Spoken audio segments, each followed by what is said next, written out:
Hello, কেমন আছেন সবাই? আমার আজকে সকাল থেকে একটা কথা খুব মনে পড়ছে। ভাবলাম আপনাদের সাথে শেয়ার করি। কথাটা হলো, ছোটবেলায় যখন ফ্রেন্ডদের সাথে আড্ডা দিতাম তখন প্রায় একটা ব্যাপার নিয়ে আমাদের মধ্যে ঝগড়া হতো। সেটা হচ্ছে মুরগি আগে নাকি ডিম আগে? আপনাদের কাছে কি মনে হয় বলেন তো? অবশ্যই আমাকে এক্ষুনি একটা কমেন্ট করে জানান। মুরগি আগে নাকি ডিম আগে? কোনটা দুনিয়াতে আগে এসছে? তো তখন আমাদের ফ্রেন্ডরা এই ব্যাপারটা নিয়ে আমরা অনেক আলোচনা করতাম। অনেকজন অনেক রকমের মতবাদ প্রকাশ করতেন। তার মধ্যে তিন রকমের মতবাদ পাওয়া যায়। একটা হচ্ছে মুরগি আগে, একটা হচ্ছে ডিম আগে, আর তিন নাম্বার হচ্ছে যেটা আগে রান্না হয়েছে সেটা আগে। যদি মুরগি আগে রান্না হয় মুরগি, আর যদি ডিম আগে রান্না হয় তাহলে ডিম।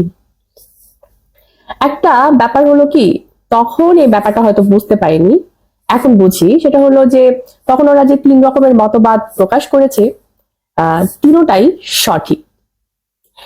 এখনকার সময়ে এসে আমার কাছে মনে হচ্ছে তখন আমরা শুধু শুধু একটা অযথা বিষয় নিয়ে ঝগড়া করেছি, অযথা বিষয় নিয়ে তর্ক করেছি।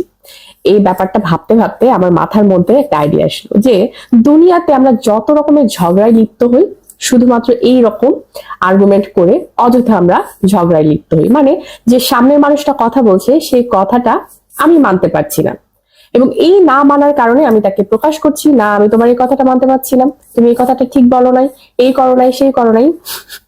এইরকম ব্যাপারের কারণে ঝগড়াগুলো তৈরি হয়। সামনের মানুষটা কি বললো আমি বুঝলাম না, আমি কি বললাম সামনের মানুষটাও হয়তো বুঝলো না।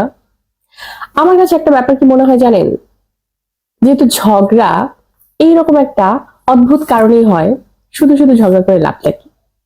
সামনের মানুষটার কথা আমি নাই বা মানতে পারি, তাকে ভুল বোঝার তো কোনো কিছু নাই। এই ভুল বোঝা যদি না যেত, তাহলে হয়তো অনেক সম্পর্ক টিকে থাকতো, অনেক সম্পর্ক নষ্ট হতো না। এই ছোট্ট ছোট্ট ভুল থেকে অনেক বিশাল বড় প্রবলেমের তৈরি হয়, এবং দেখা যায় ছোট্ট ছোট্ট ভুল থেকে অনেকের সাথে সম্পর্ক খুব তাড়াতাড়ি ভেঙে যায়। সম্পর্ক ভাঙাতে আমার বেশ অবজেকশন। আমি সম্পর্ক ভাঙতে রাজি না। আমি সম্পর্কর মূল্যটাকে খুব ভালোভাবে দেওয়ার চেষ্টা করি।